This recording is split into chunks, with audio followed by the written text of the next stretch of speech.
Good morning or good evening as it is here, and welcome back to Triathlon Mobility Daily. Today we're going to run through a quick post-run routine, focusing on those specific problem areas like we did with the cycling one.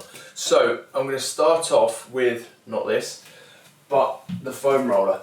Okay, so we're going to start off by getting into the Achilles and into the bottom of the calf with the roller. So if I basically start nice and far down, put one leg over the top just to provide a little bit of weight, and I'm going to try and move side to side on that roller. I think for this one, the harder the roller is, actually the better it is as well, because it's almost a struggle to put enough weight behind that. You can just have a go at flexing and extending the ankle.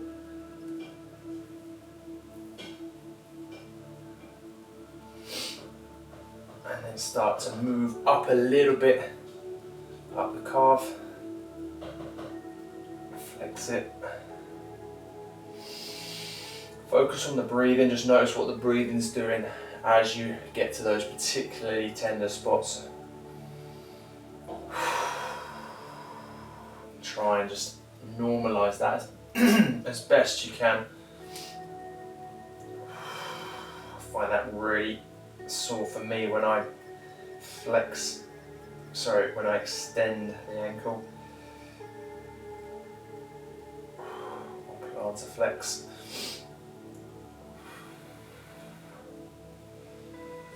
So avoid going too far up the calf, because we've got another mobilisation for that, which is equally as torturous. Spending roughly 2 minutes on each side for this one.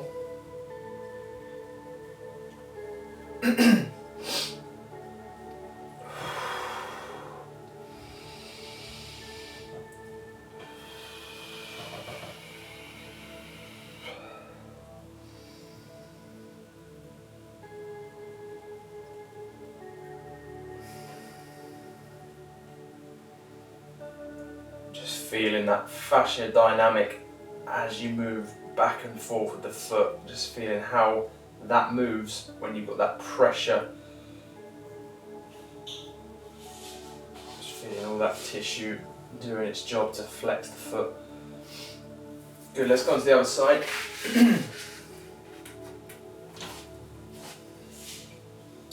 And same again, putting as much weight as you can through the other foot.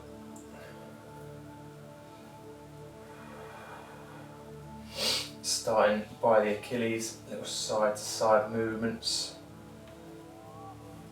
Oh, that is particularly sore as I go inside.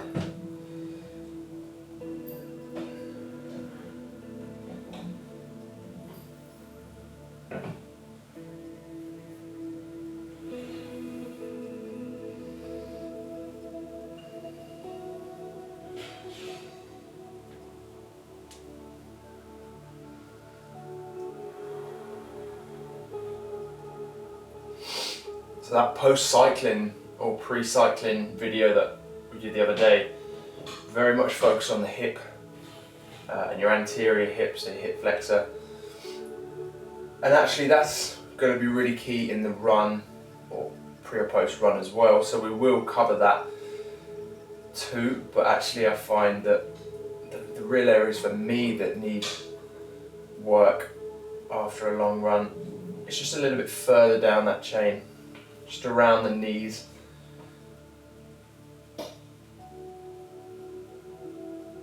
And also down into the calf.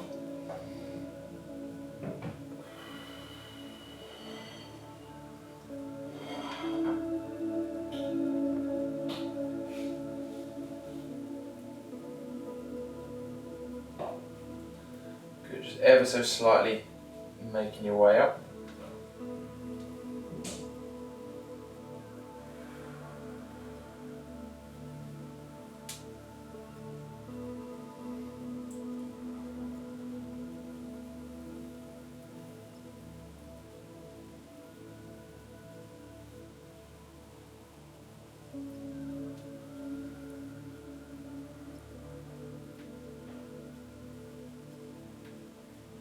can even just throw in some circles with the ankle there. That's a good way to just explore that full range with the ankle and see what that tissue is doing in the calf. Good, so we'll move on to our next mobilization, and this is just using your own body as a little bit of a roller. So what I'm going to do is just position, so this we're going further up the calf, and position the top of your foot into that calf, and then you're just going to slowly sit back in towards it. I'm just going to go a little bit further on so I've got more of my shin in contact, and then I can start to sit down into it.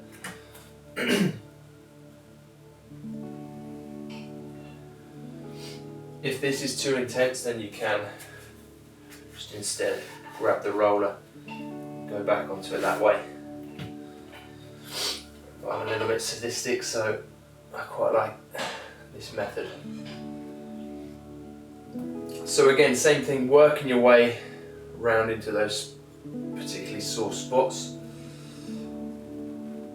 Here it's a little bit harder to maneuver, so you've kind of just got to reposition that foot, sort out that breathing.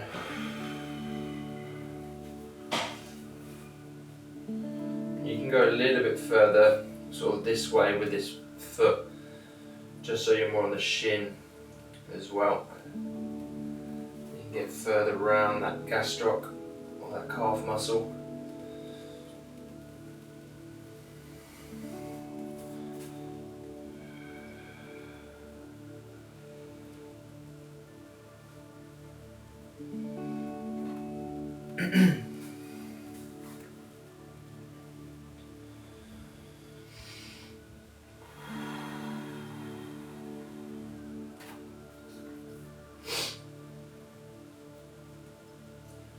We won't go into the mobilizations for the upper body surrounding running today, but again, just as it's important to mobilize these lower body areas, the upper body is also key to that good running technique. So certain areas are going to tighten up, and we need them to be free, need them to be nice and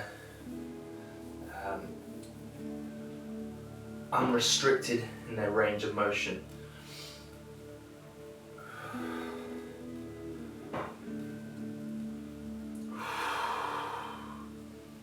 So whenever you make the pain face, which is key, you know you need to stop there and breathe into it a little bit.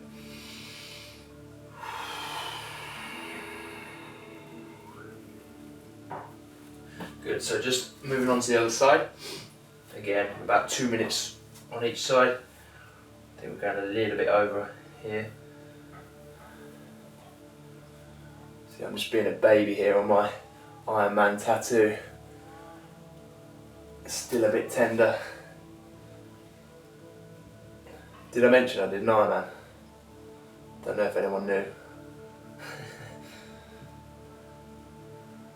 I'm going to be in shorts now for the rest of the year to show it off.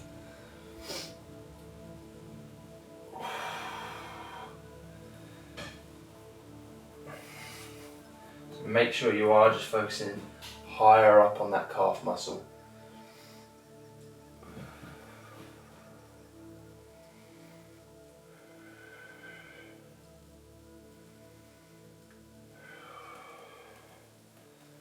Reposition it.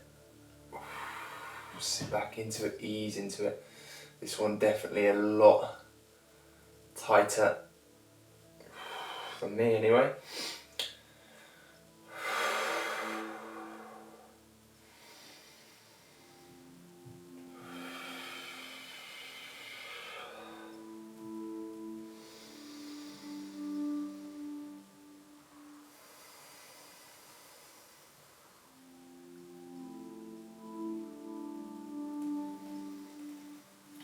A little bit further across.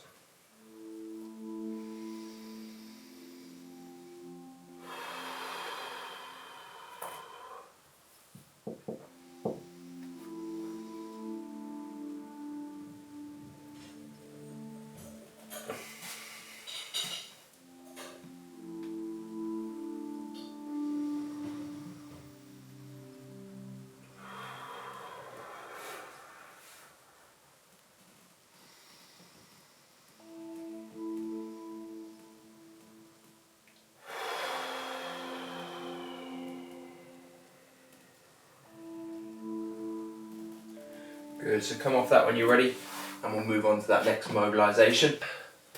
Your peanut ball, or you can use a foam roller for this one as well if you don't have one of these, or a lacrosse ball, but the only problem is it tends to slide off in either direction.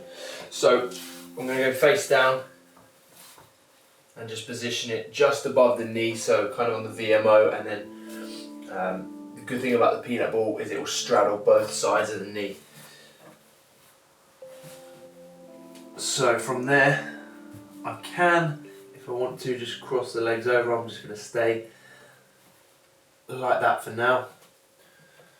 And I'm going to go into flexion and extension with that knee. So I'm just going to get a little bit further down towards the actual knee itself. Okay, yeah, there we go. There's that tender spot. So we're just going to go back and forth here.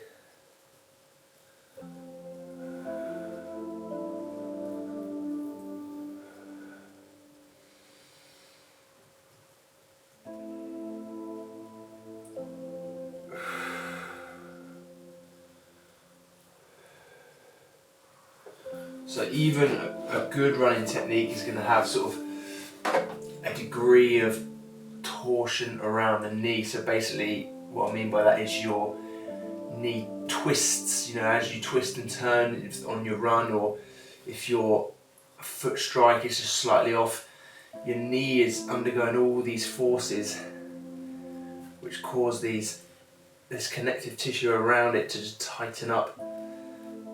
And if that's left untreated, that's where we get that knee pain. Try and just keep as much weight through here as possible. Yeah, that's the spot. Just going to spend a little bit of time there.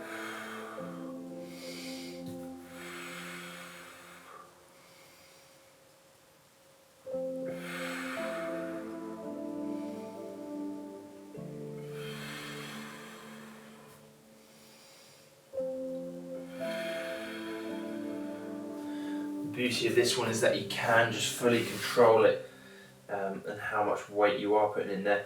Let's go on to the other side.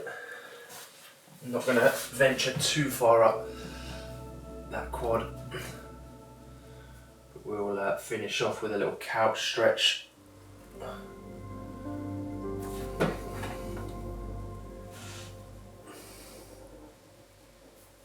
Yeah, so for this one I'm struggling to try and find a good spot for that one. Might just be that I need to put a little bit more weight on it, or it might just be that that left side was particularly tight. I think if I just distribute my weight back a little bit, maybe even come up onto the hands. Yeah.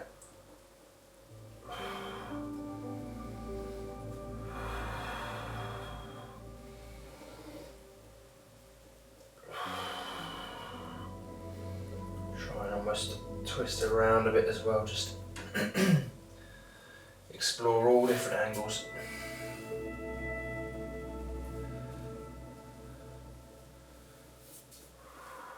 Also, if you just get right on to the outside, that lateral part of the quad,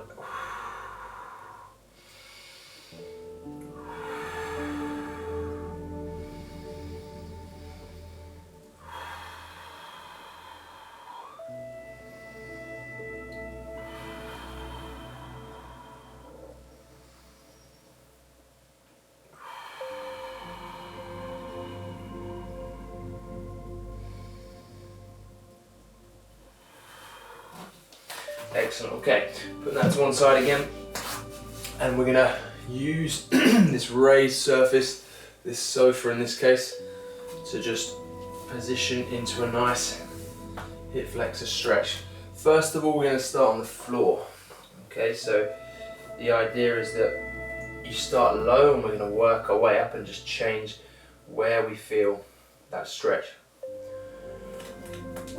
Make sure this foot is just out to the sides or just off center, and also ensure that you're nice and central with the hips, so I'm not turning out too much and compensating. I want to stay nice and central. So I'm breathing around here.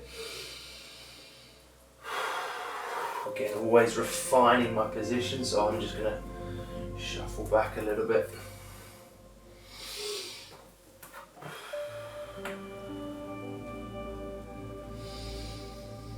Having a go at just contracting this glute and then relaxing on the exhale. Working my way up nice and slowly. And as you do that, it's going to travel up into that hip flexor.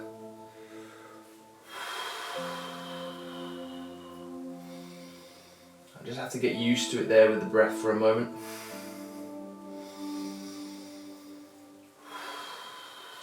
Thinking about tucking my pelvis under. Okay, so I'm squeezing my glutes forward, drawing the core in. Okay, not overextending the back. Okay, that's not really going to do a fat lot. Squeezing. Contract, contract, contract. Relax it. You can practice just turning.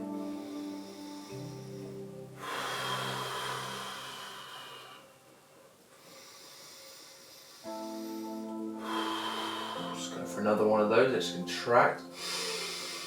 Tucking under. Keep it there.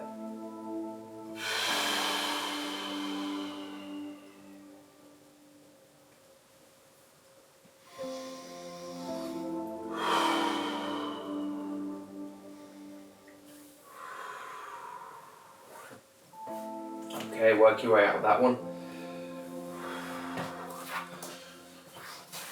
And let's go on to the other side. So I just like it quite a small angle in that knee to start off with. Can even just get into that hamstring a little bit here by just bringing that torso down. Just bumping this leg out to the side.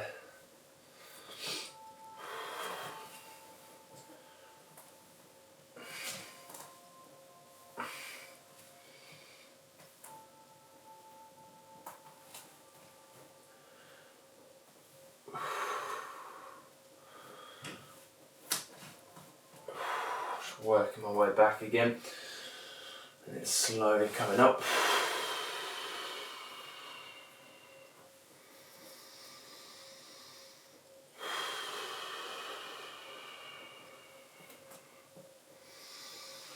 Okay, bringing that pelvis back, but then tucking it under.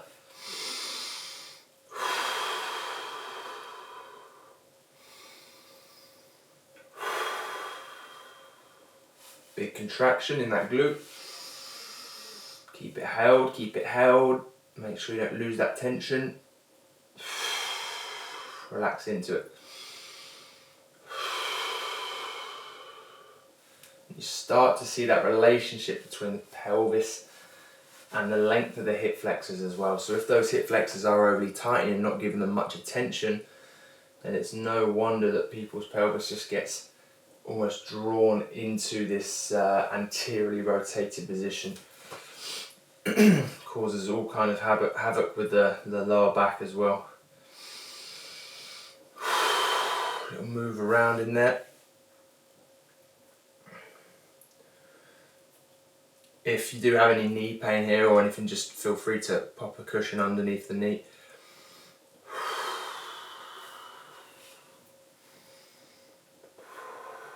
And if you struggle to get this amount of knee flexion here, you see the angle is quite small, then again, just bring it forward with the knee. It doesn't have to be this intense. Last 30 seconds here. Tucking under, big squeeze, hold that contraction for a little bit longer.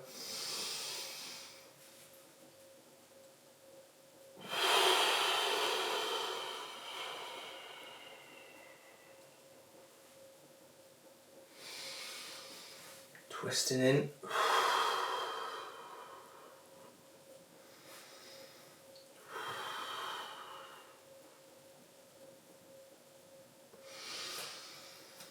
So not only am I just holding myself in this position, but I'm also contracting into it as well, lengthening out that stretch or that muscle using my own strength. Almost pushing the glutes through and then pushing my core back.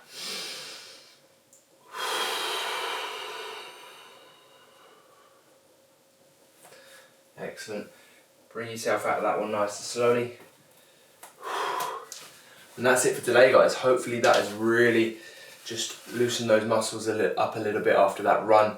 I'll see you back here tomorrow, guys.